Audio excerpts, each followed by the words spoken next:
Hey everyone, welcome to another Travel Tip Tuesday. Alright, so we haven't done one of these for a while because we've been kind of busy and we're trying to get caught up on some videoing. So today, I am going to talk to you about hanging things on your wall.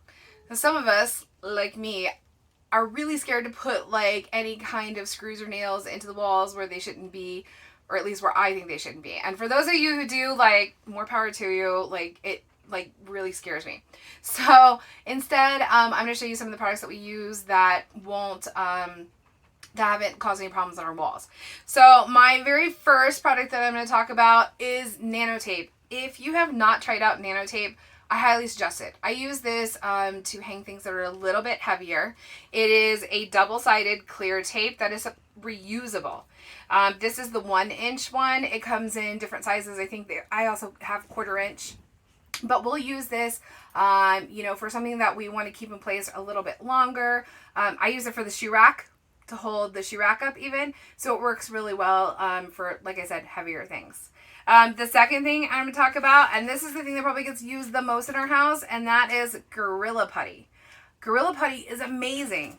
It's just putty. You just break off or pull off a little piece, ball it up, and stick it on the back of whatever you're going to stick to the wall, and it works great. And we've been in some serious heat. We've been in moisture, and it has not been a problem, okay? So, but I tend to use this kind of stuff for more lightweight things like pictures, kind of little like plaque, things like that on the walls. And it seems to do a really great job. So that's Gorilla Putty. And then the last one, and I'm 100% sure that everybody knows about this, but command strips, right? We've all used the different hooks, maybe the Velcro one, which is my personal favorite, and they work really well. Now, I know people have used them and they say they fall off or that they've had problems with them. And again, like I said, we've been in high heat, we've been in, lots of moisture situation, and we've had really good luck. And I think the difference is it's all about the prep work. Our walls in our campers, tend to collect dust. We're in the desert right now, so there is dust. I can feel a little bit layer on there. If you have a newer camper, I think they just come out of the manufacturing facility with some kind of like a gloss to them almost. So I think it's important to prep your surface space before you use any of the command strips because it will help it better, at least in my experience. And use some alcohol. So we will take some alcohol on a paper towel. I will clean the surface, let it dry thoroughly. Then I'll apply my command strip. And then if I think I'm going to use something that's kind of going to be heavy for a bit, I'll let it sit for a full 24 hours to make sure it's like set. And I think a lot of people don't do that. You want to go ahead and put your command strip on and you want to, apply your hook and hang it right away. And for some things that are lightweight, I think that's not a problem. For things that you are going to have stuff really holding things up or that may move because they're going to be staying in place during transit, I think it's good to, prep the space and then let it sit for 24 hours before applying, or hanging your product from it. So, like I said, it's worked really well for us. So well that I will tell you, my planters are held up by command strips. Now, I don't have just one back there. On this one, I have 3 of the, I believe, 3-inch Velcro strips on them. And then each of these have 2. So as you can see, I got full plants back here with soil and everything. And, they're relatively not that heavy. But I think some people would probably be like, you take those down when we travel. I do not take them down. They stay up. I do check them every time before we leave, and I press around to make sure that they are still secure.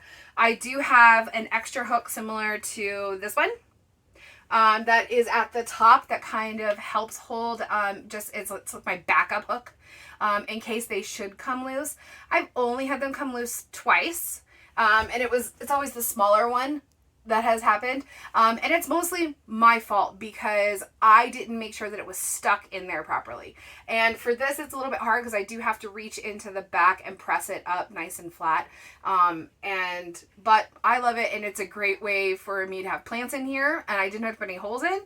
So it's worked out really well. But again, I prepped the area. I put alcohol on first. I put a sufficient number of command strips on the back to make sure that it could hold the weight, and then I have an extra security hook just in case. So they can work, they can help. Now, I know people have also talked about sometimes that they've pulled the wallpaper from the wall and things like that. that absolutely can happen. I've had that happen in one little spot. Hair blow dryer to it though did the trick. And so instead I used putty in that area.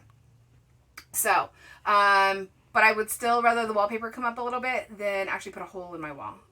Some of you are probably okay with that or not okay with that, whatever. But that's just what works for us. So hopefully these tips help you out a little bit so that you can make your home on wheels feel more homey.